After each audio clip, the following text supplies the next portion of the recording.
السلام عليكم ورحمة الله وبركاته. الحمد لله رب العالمين والصلاة والسلام على رسوله الكريم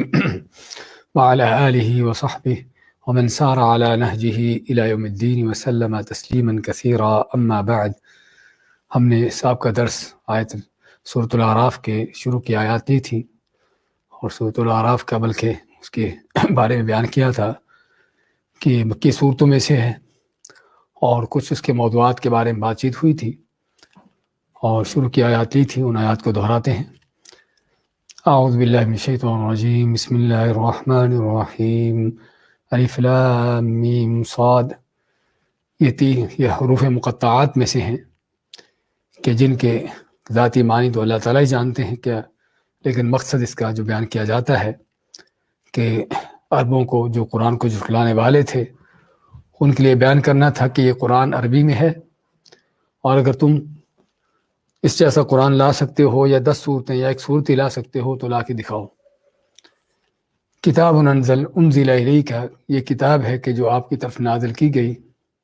فلا یکن فی صدرک حرج منہ،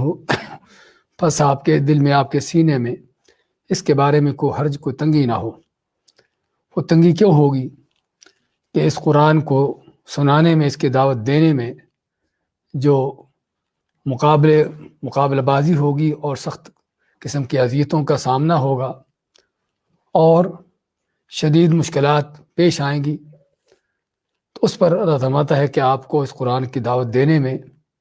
اس قرآن کی تبلیغ کرنے میں کسی طرح کی دل میں تنگی محسوس نہ کرو. اللہ تعالیٰ ساتھ دینے والا ہے اور اللہ تعالیٰ کی حمایت اور نصرت آپ کے ساتھ رہے گی. لتنذر به وذکر للمؤمنین، قرآن کے 2 بڑے مقصد بیان کیے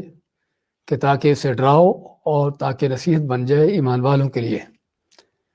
تو ڈراؤ ان لوگوں کو جو اس پر ایمان نہیں لاتے یا اللہ کی نافرمانی کرنے والے ہیں، اور ایمان والوں کے لیے یہ قرآن نصیحت کا ذریعہ ہے، ان کے لیے سبق آموز ہے. اور جس میں اس بات کا بیان ہوا تھا کہ جسے قرآن سے نصیحت حاصل نہیں ہوتی اور سمجھتا ہے کہ قرآن سے ہٹ کر کوئی دوسری چیزیں زیادہ سبق آموز ہیں، زیادہ اس سے نصیحت ملتی ہے، تو حقیقت میں وہ اپنے ایمان کی خیر بنائے. اتبعوا ما انزل الیکم من ربکم، اتباع کرو اس کی جو نازل کیا گیا تمہاری طرف، تمہارے رب کی طرف سے، جس میں اس بات کا بیان ہوا ہے کہ انسان مکلف ہے اسی کا جو اللہ نے نازل کیا ہے، اللہ کی وحی کا، کہ اس کی اتباع کرے، اس پر چلے، اور اللہ کی وحی سے ہٹ کر ایک مسلمان کسی اور چیز کا ذمہ دار نہیں ہے. اور اللہ کی وحی میں اللہ کا قرآن بھی ہے اور آپ صلی اللہ علیہ وسلم کی سنت بھی ہے. وَلَا تَتَّبِعُوا مِن دُونِهِ أَوْلِيَاءَ، اور اس کو چھوڑ کر، اس سے ہٹ کر اور جو تمہارے سرپرست ہیں، تمہارے کارساز بنائے ہوئے ہیں، ان کے پیچھے مت چلو. کہ جس میں اس بات کا بیان ہوا کہ مخلوقات میں سے کوئی کتنا بڑا بھی عقل مند کیوں نہ ہو، کتنا بڑا بھی دانشور ہو، کتنا بڑا بھی امام بزرگ ہو، اس کی اتباع نہیں کرنی، بلکہ اتباع جو ہے وہ قرآن و سنت کی ہے، اللہ اس کے رسول کے حکم کی ہے. قلیلا ما تذکرون، بہت تھوڑے ہو جو تم نصیحت پاتے ہو. وکم من قریۃ اہلکناها، اور کتنی ہی زیادہ بستیاں جن کو ہم نے ہلاک کیا. فجاءها بأسنا بیاتا، پس آیا ان پر ہمارا عذاب، بیاتن، رات کے سوتے ہوئے، او ہم قائلون، جبکہ وہ قیلولہ کر رہے تھے، یعنی کہ دوپہر کے ٹائم آرام کر رہے تھے. فما كان دعواهم اذ جاءهم بأسنا، تو ان پر جب ہمارا عذاب آیا تو ان کا نہیں کہنا تھا الا ان قالوا، مگر کہ انہوں نے کہا انا كنا ظالمین، کہ بے شک ہم تھے ظالم، یعنی اپنے ظلم کا، اپنے جرم کا، شرک کا اعتراف کیا. لیکن یہ اعتراف کا وہ وقت ہے کہ جب اس کا فائدہ نہیں، کہ جب اللہ تعالیٰ کا عذاب آ جاتا ہے اور کسی کی ہلاکت اور اس کا وقت پہنچ جاتا ہے، تو اس وقت جو ہے توبہ طائب ہونا اس کا فائدہ نہیں ہوتا. بات کی آیات لیتے ہیں. اعوذ باللہ من الشیطان الرجیم، فلنسألن الذین ارسل الیہم ولنسألن المرسلین فلنقصن علیہم بعلم وما كنا غائبین والوزن یومئذ الحق فمن ثقلت موازینہ فأولئک هم المفلحون ومن خفت موازینہ فأولئک الذین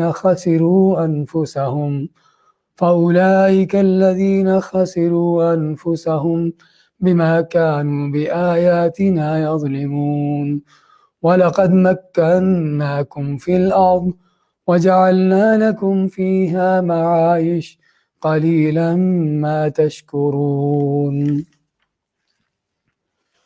فَلَنَسْأَلَنَّ الَّذِينَ أُرْسِلَ إِلَيْهِمْ فَلَنَسْأَلَنَّ شروع میں لگا ہوا لام اور آخر میں نون دونوں تاکید کے لیے ہیں کہ یقیناً ضرور ہم سوال کریں گے الذین ان سے ارسل الیہم جن کی طرف رسول بھیجے گئے وَلَنَسْأَلَنَّ اور یقیناً ہم ضرور سوال کریں گے المرسلین بھیجے ہوئے رسولوں سے فَلَنَقُصَّنَّ عَلَيْهِمْ بِعِلْم پس ہم یہ ضرور بیان کریں گے ان کے اوپر بعلم علم کے ساتھ دلیل کے ساتھ وَمَا كُنَّا غَائِبِينَ اور نہیں تھے ہم غائب یعنی ان کے اعمال سے بے خبر نہ تھے وَالْوَزْنُ يَوْمَئِذٍ الْحَقُّ اور اس دن وزن ہونا برحق ہے یومئذ اس دن یعنی قیامت کے دن اس دن کا وزن ہونا برحق ہے فمن ثقلت موازینہ پس جس کے میزان بھاری ہو گئے یا جس کے وزن بھاری ہو گئے فاولئک هم المفلحون پس یہی وہ لوگ ہیں جو فلاح کامیابی پانے والے ہیں ومن خفت موازینہ اور جس کے وزن ہلکے ہو گئے فاولئک الذین خسروا انفسهم پس یہی وہ لوگ ہیں کہ جنہوں نے خسارہ میں ڈالا اپنے آپ کو بما كانوا بآیاتنا یظلمون اس وجہ سے جو ہماری آیتوں کے ساتھ ظلم کرتے ناانصافی کرتے یعنی ان پر ایمان نہ لاتے وَلَقَدْ مَكَّنَّاكُمْ فِي الْأَرْضِ اور یقیناً ہم نے تم کو تمکین دی ٹھکانہ دیا زمین میں وَجَعَلْنَا لَكُمْ فِيهَا مَعَايِشَ اور ہم نے بنا دیے تمہارے لیے اس میں یعنی زمین میں معاش روزی کے ذریعے روزی کے سامان بنا دیے قلیلا ما تشکرون بہت تھوڑے ہو جو تم شکر کرتے ہو آیت نمبر 6 سے 10 تک کی تلاوت اور ترجمہ پیش کیا گیا ہے فرمایا فَلَنَسْأَلَنَّ الَّذِينَ أُرْسِلَ إِلَيْهِمْ وَلَنَسْأَلَنَّ الْمُرْسَلِينَ پس یقیناً ہم ضرور سوال کریں گے ان سے أُرْسِلَ إِلَيْهِمْ جن کی طرف رسول بھیجے گئے یعنی قوموں سے وَلَنَسْأَلَنَّ الْمُرْسَلِينَ اور یقیناً ہم ضرور سوال کریں گے مرسلین رسولوں سے بھیجے ہوئے رسولوں سے تو قیامت کا دن فیصلوں کا دن ہے جس کو اللہ نے یوم الدین کا نام دیا ہے کہ جو بدلے کا جزا سزا کا دن ہے یوم الحساب کا نام دیا ہے تو یہ وہ دن ہے کہ جس میں اللہ کی عدالت لگے گی اور پوری دنیا میں یہ کیے ہوئے معاملات سبھی اس کا حساب اللہ تعالیٰ چکا دے گا تو قیامت کے دن جو سب سے بڑا اور سب سے اہم جو حساب ہونے والا ہے وہ کیا ہے کہ قوموں سے پوچھا جانا کہ تمہارے پاس کوئی نبی آیا یا نہیں آیا اور جو نبی آیا اس نبی رسول نے تم کو اللہ کا دین پہنچایا یا نہیں پہنچایا تو قوموں سے یہ بات پوچھی جائے گی اور اسی طرح رسولوں سے بھی وَلَنَسْأَلَنَّ الْمُرْسَلِينَ یقیناً ضرور ہم سوال کریں گے رسولوں سے بھی کہ کیا انہوں نے اللہ کا دین پہنچا دیا اور پورا کا پورا دین ہی پہنچا دیا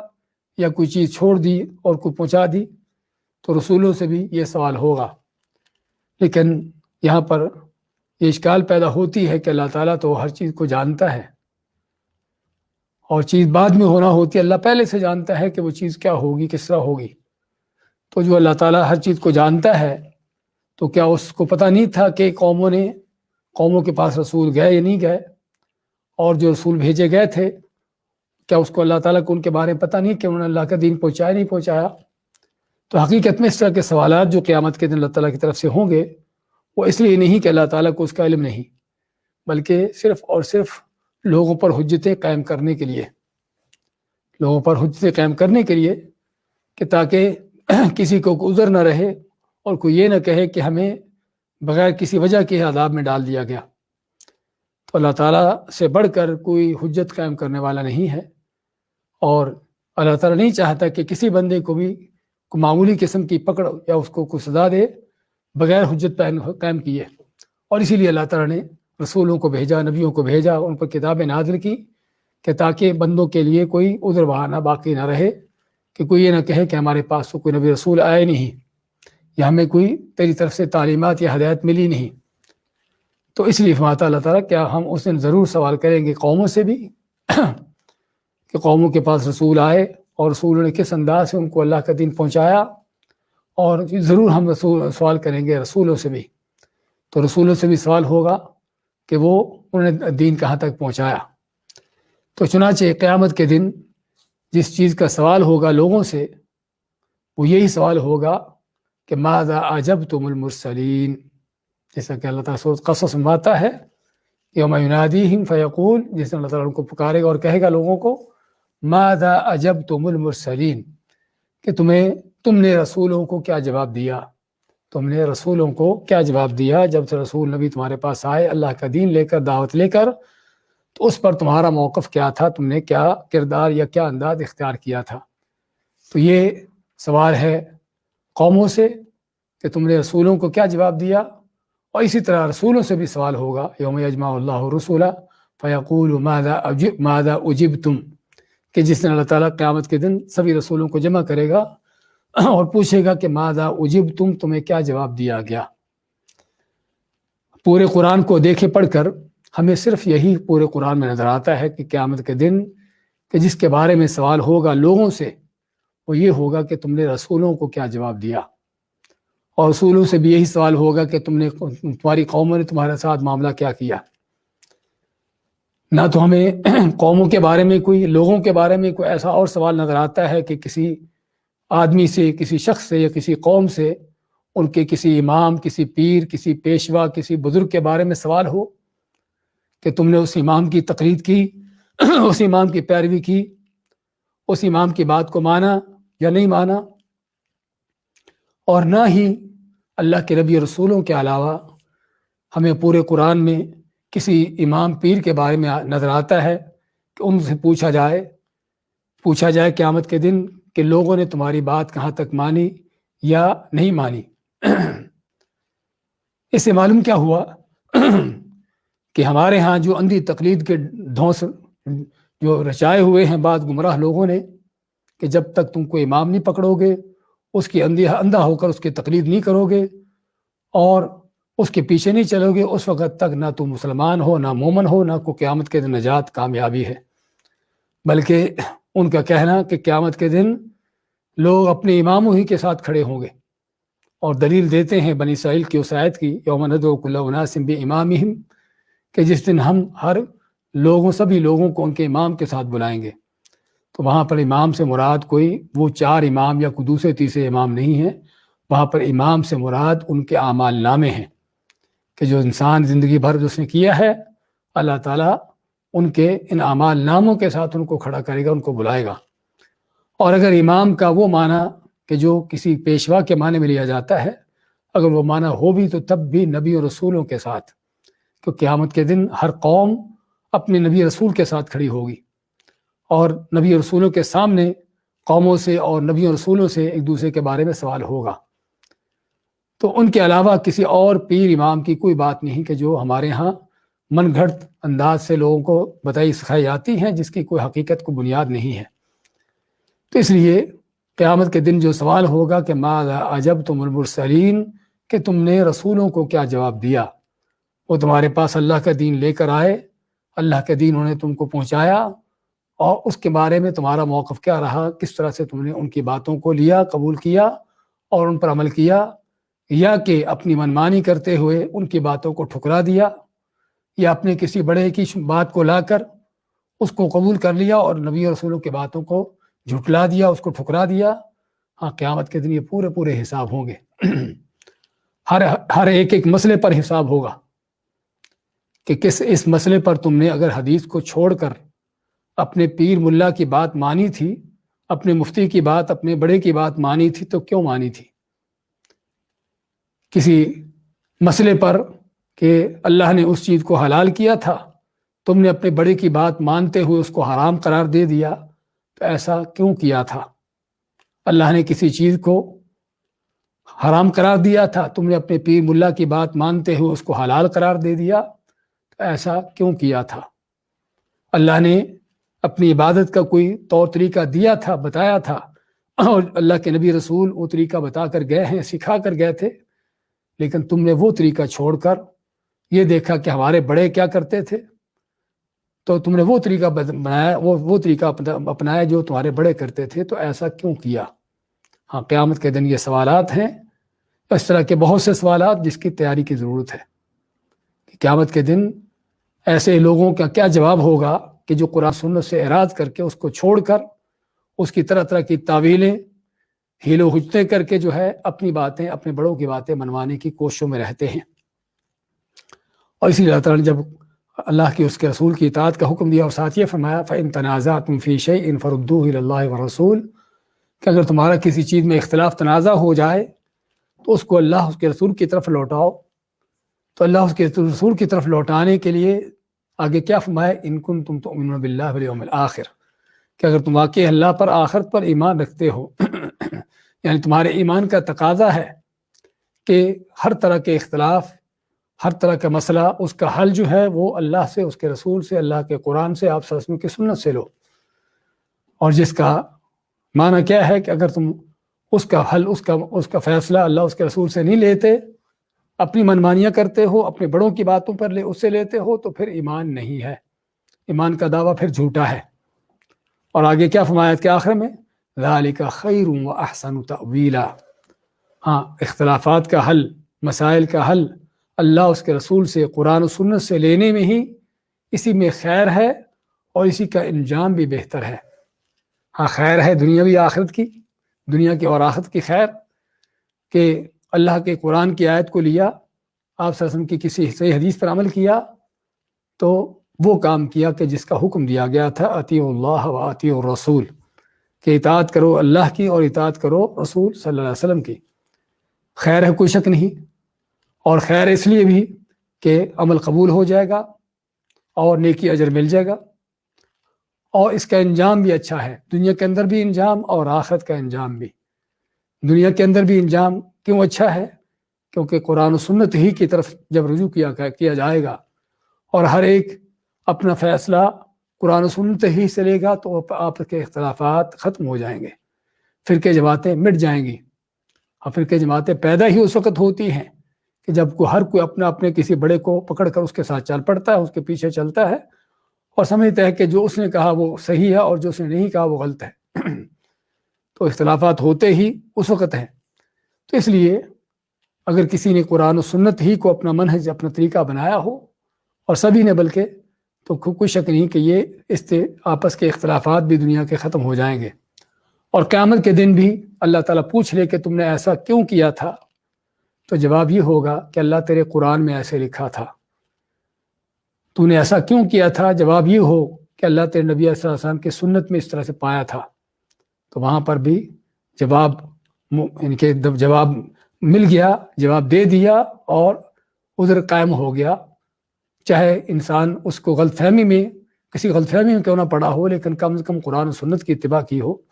تو تب بھی اللہ کے ہاں عذر قائم ہو گیا۔ لیکن اگر پوچھا جائے کہ قرآن میں تو اس طرح سے تھا اور نبی اکرم صلی اللہ علیہ وسلم کی سنت میں تو اس طرح سے حکم تھا،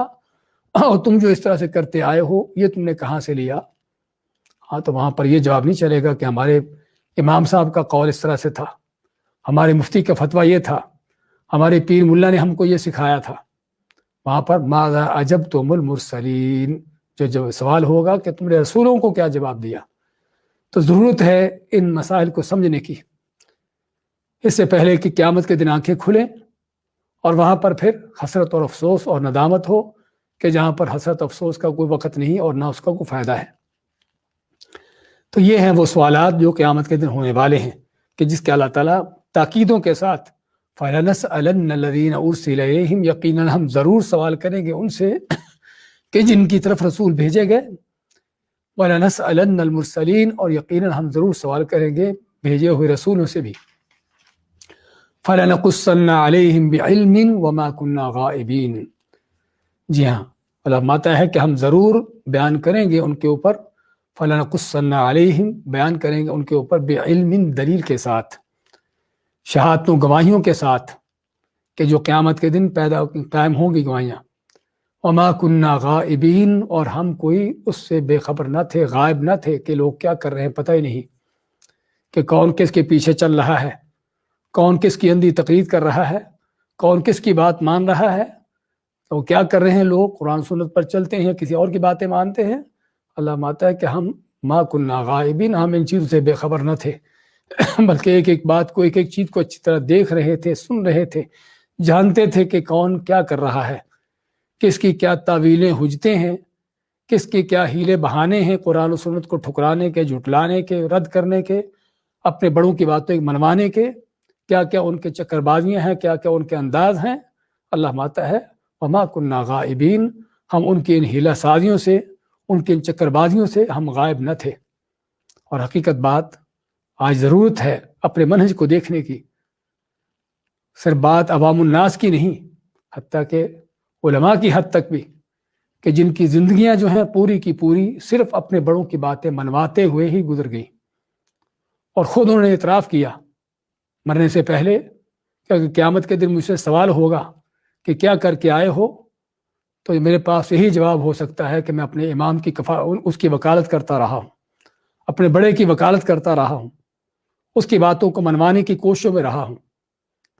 ہاں، تو یہ وہ چیزیں کہ جس کا دنیا کے اندر ہی بعض اوقات احساس ہو جاتا ہے، اور احساس کرنے کی ضرورت ہے اس سے پہلے کہ قیامت کے دن اس کا پتہ چلے۔ تو اللہ مطلب فَلَنَقُصَّنَّ عَلَيْهِمْ بِعِلْمٍ، ہم یقیناً ضرور ان پر پورا علم کے ساتھ، پورے دلیلوں کے ساتھ ان کے سامنے بیان کریں گے، حجتوں، گواہیوں، شہادتوں کے ساتھ ان کے سامنے بیان کریں گے کہ تم نے کیا کیا ہے اور کیا کر کے آئے ہو اور کیا تمہارے انداز رہے ہیں۔ وما کننا غائبین، اور ہم کوئی تمہارے ان کرتوتوں سے بے خبر نہ تھے، غائب نہ تھے۔ اور قرآن کریم اللہ نے کہ ایک جگہ پر اس چیز کی لوگوں کو تنبیہ کی ہے۔ سورہ یونس میں اللہ تعالیٰ کیا بات ہے، وما تکون فی شأن وما تتلو منہ من کتاب ولا تعملون من عمل الا كنا علیکم شہودا اذ تفیدون فیہ وما یعزب عن ربک من مثقال ذرۃ فی السماوات ولا فی الارض، کہ تم کسی بھی حالت میں ہو، کوئی بھی تم قرآن پڑھتے ہو یا کوئی بھی عمل کرتے ہو، الا كنا علیکم شہودا اذ تفیدون فیہ، کہ جب تم ان باتوں میں پڑے ہوتے ہو، یہ چیزیں کر رہے ہوتے ہو، تو اللہ ماتا ہے کہ ہم تم پر پوری طرح گواہ ہوتے ہیں۔ وما یعزب عن ربک من مثقال ذرۃ، تیرے رب سے جو ہے کوئی بات نہیں چھپتی، چاہے وہ ذرے برابر بھی کیوں نہ ہو۔ اور اس طرح سورہ مجادلہ میں اللہ کا فرمان، ما یکون من نجوى ثلاثة الا هو رابعهم ولا خمسة الا هو سادسهم ولا ادنى من ذلك ولا اکثر الا هو معهم اینما كانوا، کہ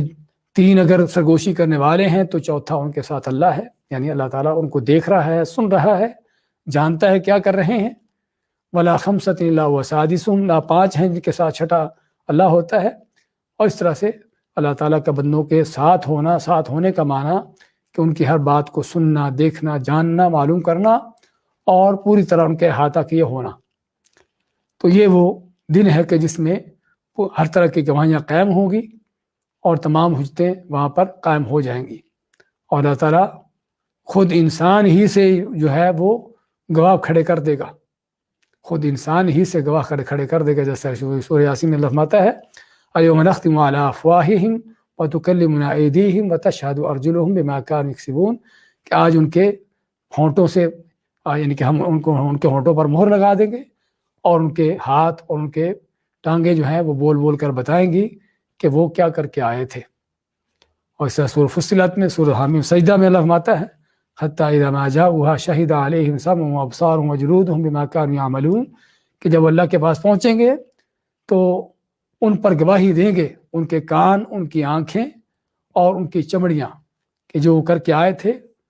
ان اعضاء کے ساتھ، خود یعنی کہ جو کرتے رہے تھے وہ اعضاء خود ہی قیامت کے دن اپنے بارے میں گواہی دے دیں گے کہ ہم نے یہ کچھ کیا تھا۔ اور انسان کو حیرانگی ہوگی کہ یہ اعضاء کیسے بول رہے ہیں، یہ چمڑی کیسے بول رہی ہے، تو اعضاء بول کر بتائیں گے کہ جس رب نے ہر چیز کو بلا دیا اس نے ہم کو بھی بلا دیا۔ تو یہ وہ حقیقت ہے کہ جس کا قیامت کے دن سامنا ہونے والا ہے، کہ اللہ تعالیٰ ہر ایک کو واضح کر دے گا تو نے دنیا میں کیا کیا ہے، کس کے دین پر چلے ہو، کس کے طریقے پر چلے ہو، اللہ کے قرآن سنت پر چلے ہو یا اس کو چھوڑ کر کو اوروں کے طور طریقے تم نے اپنا رکھے تھے۔ اور اس دن پھر مجرم کافر اعتراف کریں گے اپنے جرائم کا، لیکن وہ اعتراف جس کا کچھ فائدہ نہ ہوگا۔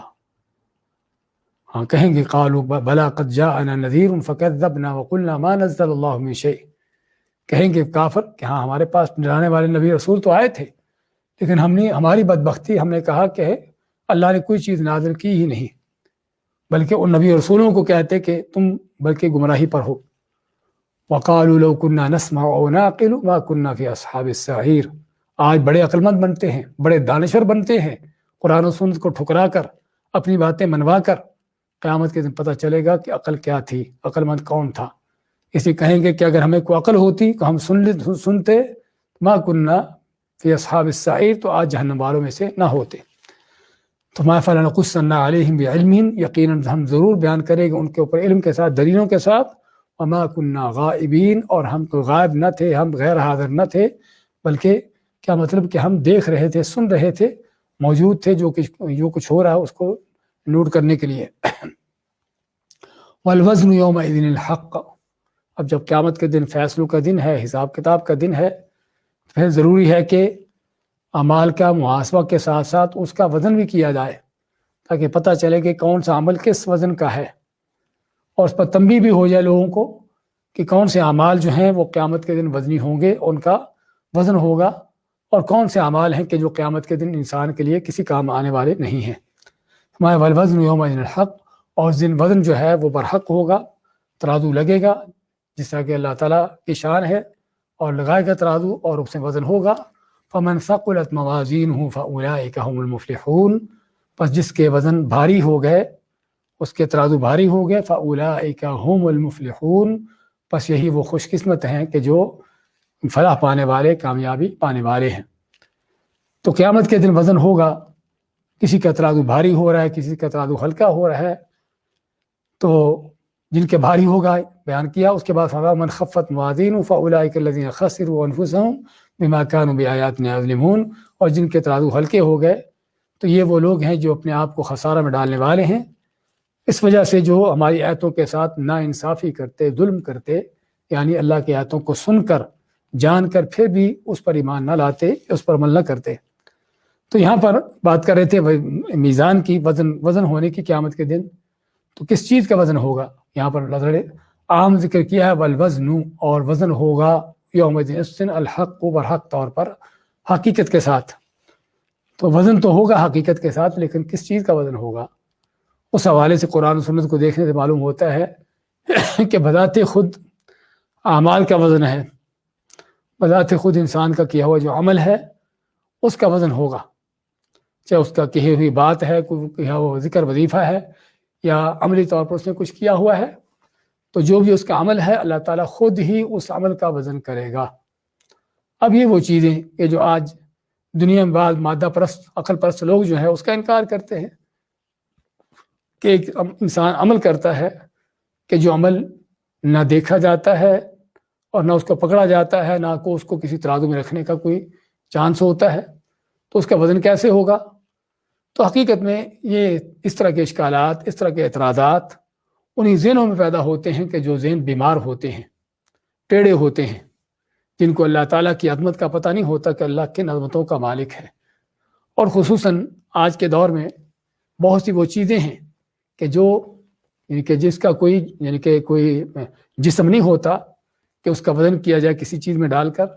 لیکن پھر بھی اس کے آج کی ٹیکنالوجی میں اس کے وزن ہو رہے ہیں، اس کا ٹیمپریچر معلوم کیا جا رہا ہے،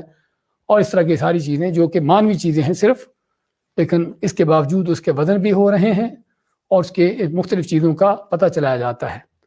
تو اگر انسان اللہ تعالیٰ کی دی ہوئی عقل کے ساتھ اس ٹیکنالوجی تک، اس حد تک جا پہنچتا ہے،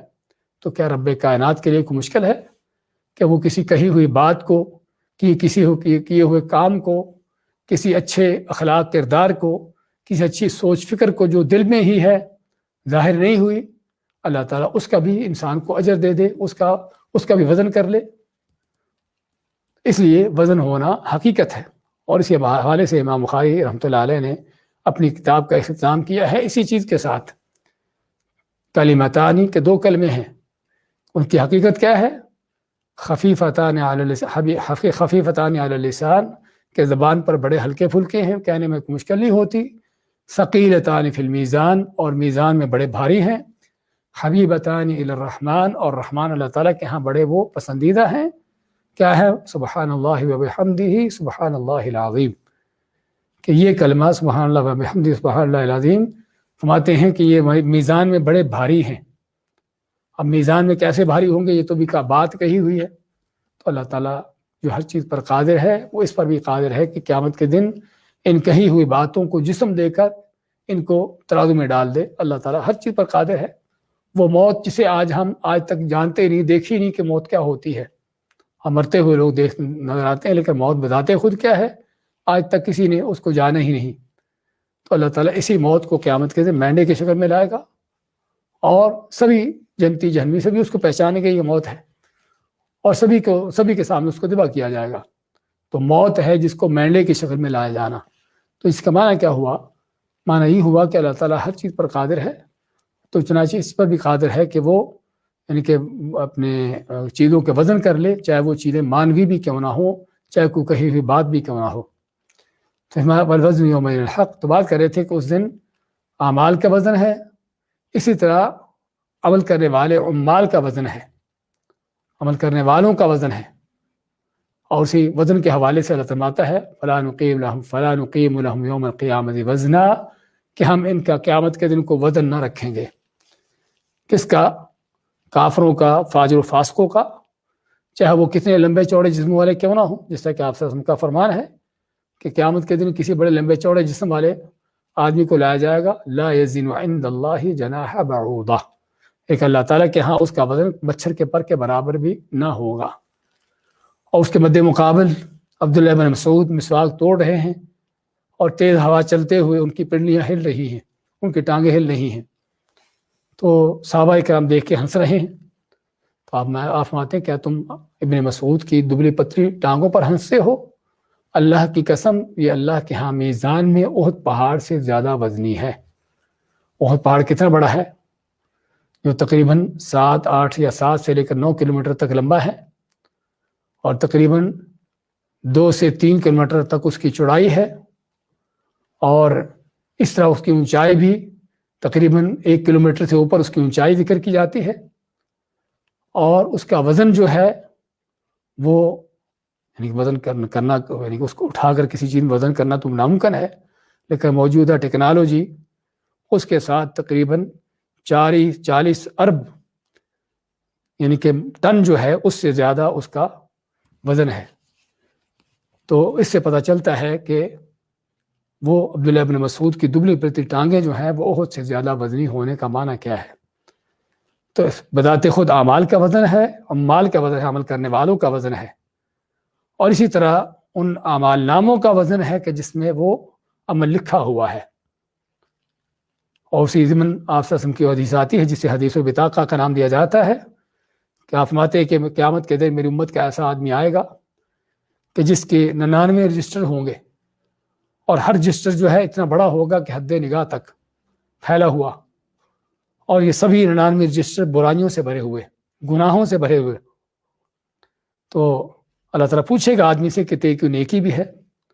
تو آدمی جیسے کہ جب اس قدر اپنی گناہ برائیاں دیکھے گا تو گھبرا کر اپنی کوئی نیکی کی وہ بھی بھول جائے گا، تو کہے گا کہ میری نیکی تو مجھے کوئی یاد نہیں ہے۔ اللہ فرماتا ہے کہ ہمارے پاس تیری ایک نیکی ہے۔ تو اللہ تعالیٰ فرشتوں کو حکم دے گا، اور فرشتے ایک کارڈ نکالیں گے، ایک یعنی کہ چٹ نکالیں گے، اس کارڈ پر کیا لکھا ہوگا؟ لا الہ الا اللہ، صرف یہ کلمہ۔ تو یہ کارڈ جو ہے کلمہ جس پر لکھا ہوگا، ایک ترازو میں ایک پلڑے میں ڈالا جائے گا، اور دوسرے پلڑے میں اس کے 99 رجسٹر جو گناہوں سے بھرے ہوئے اور ہر جس حد نگاہ تک پھیلا ہوا وہ رکھے جائیں گے۔ حدیث کے الفاظ ہیں فَطَاشَتْ بِهِنَّ لَا إِلَٰهَ إِلَّا اللَّهُ، کہ لا الہ الا اللہ کا جو کارڈ ہے اس کا وزن اتنا ہوگا کہ اس کے رکھے جانے سے جو ہے وہ 99 رجسٹروں کا پلڑا جو اوپر اٹھ جائے گا کہ جیسے اس کا وزن ہی کچھ نہ ہو۔ تو یہ پتہ چلتا ہے کہ اعمال نامے جس میں عمل لکھا جاتا ہے اس کا بھی وزن ہے، لیکن ان ساری چیزوں کا دار و مدار ہمیں جو ایک نظر آتا ہے وہ کیا ہے؟ اللہ کی توحید پر۔ بذات خود عمل بھی اسی وقت قیمتی اور وزنی ہوگا جب وہ جس قدر اس میں اللہ کے لیے توحید اور اخلاص ہوگا۔ بذات خود عمل کرنے والے کا بھی وزن اسی وقت زیادہ ہوگا کہ جس قدر اس کے اندر اللہ کے لیے توحید اور اخلاص ہے۔ اور اسی طرح سے جن اعمال ناموں یعنی جن میں وہ عمل لکھا گیا ہے ان کا بھی وزن اسی توحید اور ان چیزوں کی وجہ سے ہے۔ فرمایا فمن ثقلت موازینہ، پس جس کے وزن بھاری ہو گئے، فاولئک هم المفلحون، پس یہی وہ لوگ ہیں، اور ہم ضمیر فصل ہے کہ جیسے فلاح کامیابی صرف انہی لوگوں کے لیے خاص ہے۔ ومن خفت موازینہ، اور جس کے وزن ہلکے ہو گئے، خفیف ہو گئے، فاولئک الذین خسروا انفسهم، پس یہ وہ لوگ ہیں جنہوں نے خسارے میں ڈالا اپنے آپ کو، اپنی جانوں کو، یعنی وزن ہلکے ہونے کا معنی کہ سیدھا سیدھا جہنم کا فیصلہ۔ تو اس لیے وہ لوگ ہیں جنہوں نے خسارے میں ڈالا اپنی جانوں کو، بما کانوا بآیاتنا یظلمون، اس وجہ سے جو ہماری آیتوں کے ساتھ ظلم کرتے، ناانصافی کرتے، اور آیتوں کے ساتھ ناانصافی، ان آیتوں کو جھٹلانا، ان کا انکار کرنا، ان کی جو ہے وہ طرح طرح کی تعویلیں، ہیلے بہانے کر کے ان کو ٹھکرانا، ان پر ایمان، ان پر عمل نہ کرنا، اور قرآن کی اللہ تعالیٰ کی آیتوں کے ساتھ طرح طرح کے جو ناانصافیوں کے انداز ان کے ہاں پائے جاتے ہیں، کہ ان کو اللہ کے حکموں کے خلاف چلنا، اپنی منمانی کرنا، اپنے بڑوں کی باتوں کو منوانا، یہ ساری کیا ہیں؟ بما کانوا بآیاتنا یظلمون، کہ جو ہماری آیتوں کے ساتھ ظلم کرتے، زیادتی کرتے اور ناانصافی کرتے۔ وَلَقَدْ مَكَّنَّاكُمْ فِي الْأَرْضِ، اور یقین ہم نے تم کو تمکین دی، فی الارض، زمین میں۔ تمکین دینے کا معنی کہ تم کو ٹھکانہ دیا، جگہ دی، اور تمہارے لیے مسخر کیا زمین کو، کہ حتیٰ کہ تم اس پر رہو بسو، چلو پھرو، اپنے کام کاج کرو، اپنے معاملات نمٹاؤ۔ تو یہ تمکین کا مطلب کہ تم کو ہر لحاظ سے زمین تمہارے مسخر کر دی، تمہارے تابع کر دی، اور تم اس زمین پر جس طرح سے چاہتے ہو، جو چاہتے ہو کرتے ہو۔ لیکن یہ ہمیشہ کے لیے نہیں ہے، ایک وقت تک ہے، اور آزمائش اور امتحان کے طور پر ہے۔ اس کے بعد اللہ نے پورا حساب لے لینا ہے کہ اس اللہ تعالیٰ کی دی ہوئی تمکین کو، اس کے دیے ہوئے وسائل کو تم نے کس طریقے سے استعمال کیا۔ وَلَقَدْ مَكَّنَّاكُمْ فِي الْأَرْضِ، اور یقیناً ضرور ہم نے تم کو تمکین دی زمین میں، وَجَعَلْنَا لَكُمْ فِيهَا مَعَائِشَ، اور ہم نے تمہارے لیے بنا دی اس میں معائش، عائش سے کہ روزی کے ذریعے، تمہاری زندگی کے گزارن کے ذریعے بنا دیے۔ تو زمین کے اندر روزی کے ذریعے بنا دیے، اور کوئی شک نہیں کہ روزی کے کیا کیا انداز ہیں اللہ تعالیٰ کے زمین کے اندر، کبھی فصلوں اور اناج کی شکل میں، کبھی پھلوں کی شکل میں، اور کبھی مختلف انداز سے، کہ جس میں لوگوں کی رہنے سہنے کی، ان کی کھانے پینے کی، ان کی جو بھی زندگی کی ضروریات ہیں اس سے پوری ہوتی ہیں۔ تمہارے کہ ہم نے تمہاری زمین میں جو ہے معائش، روزی کے ذرائع بنا دیے، اور لکم، تمہارے لیے، انسانوں کے لیے۔ کیا صحابہ کرام کے لیے تھا، یا جب قرآن نازل ہو رہا تھا اس وقت کے لوگوں کے لیے تھا؟ کہ ان لوگوں کے لیے تو زمین میں روزی کے ذرائع موجود تھے، وسائل تھے، لیکن آج آبادی زیادہ ہوگی، اور پھر زمین کے وسائل جو ہے وہ ختم ہو گئے، کم پڑ گئے۔ تو اللہ تعالیٰ کا فرمان وَجَعَلْنَا لَكُمْ، ہم نے بنائے تمہارے لیے،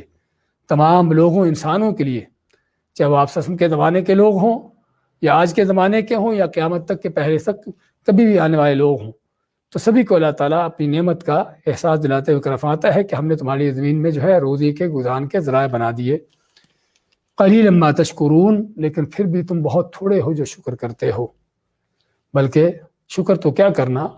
بلکہ پوری ڈٹائی کے ساتھ، پوری ضد کے ساتھ جو ہے اللہ کی ناشکری اور کفر کیا جاتا ہے۔ جب جو ہے یہ انسان طاغوت فرعون بن کر کہتا ہے کہ میں کماتا ہوں، جب جو ہے یعنی کہ حکومتیں اس بات کے دعوے کرتی ہیں کہ زیادہ آبادی ہوگی تو ان کو کھلائے گے کہاں سے، ان کے وسائل کہاں سے پورے ہوں گے، تو یہ سراسر اگر کوئی کافر ہے تو اس کا کہنے کا تو بنتا ہے کہ واقعی اس کا اللہ پر ایمان نہیں ہے، کہ اس کا اللہ پر یقین ہو، ایمان ہو کہ اللہ تعالیٰ جس نے پیدا کیا ہے، جس نے مخلوقات بنائی ہیں، اس اللہ نے ان مخلوقات کی روزی کے بھی مکمل انتظامات کر رکھے ہیں۔ لیکن ہوتا یہ ہے کہ بعض اوقات کلمہ پڑھنے والے، اسلام کے دعوے دار بھی ایسی کفر کی باتیں کر جاتے ہیں کہ روزی کہاں سے آئے گی اور کہاں سے وسائل پیدا ہوں گے، اور جیسے کہ وہ خود جو ہے روزیاں بنانے والے اور خود وسائل پیدا کرنے والے ہوں۔ تو اللہ تعالیٰ وَجَعَلْنَا لَكُمْ فِيهَا مَعَائِشَ، کہ ہم نے تمہارے اس زمین میں طرح طرح کے روزی کے ذرائع اور وسائل پیدا کر دیے ہیں، کہ تاکہ تم ان وسائل کو جانو اور اس کے مطابق جو ہے روزی حاصل کرو۔ قلیلا ما تشکرون، لیکن پھر بھی تم بہت تھوڑے ہو جو اللہ کا شکر ادا کرو۔ پرنا اکثر ناشکری ہے کہ اللہ تعالیٰ کی نعمت کی قدردانی ہے ہی نہیں، بلکہ اللہ تعالیٰ کی نعمت کی پہچان ہی نہیں ہے کہ اللہ تعالیٰ کی نعمت کس کس انداز سے ہو رہی ہے، اور اگر پہچان بھی ہے تب بھی اس کا حق ادا کرنا، اس نعمت کا حق ادا کرنا کہ جو اللہ تعالیٰ نے جس مقصد کے لیے نعمت دی تھی کہ اللہ کے دین کے لیے، اللہ کی عبادت کے لیے، ہاں وہ ایسی چیزیں بہت کم شاذ و نادر ہی کسی کے ہاں ہوتی ہیں۔ تو اس ایسے پتہ چلا کہ اللہ تعالیٰ نے صرف انسان کو پیدا ہی نہیں کیا، مخلوقات کو پیدا ہی نہیں کیا، بلکہ مخلوقات کو پیدا کرنے کے ساتھ ساتھ اسی زمین کے اندر ہی ان کے لیے روزی کے طرح طرح کے انتظامات بھی اللہ نے رکھ دیے ہیں۔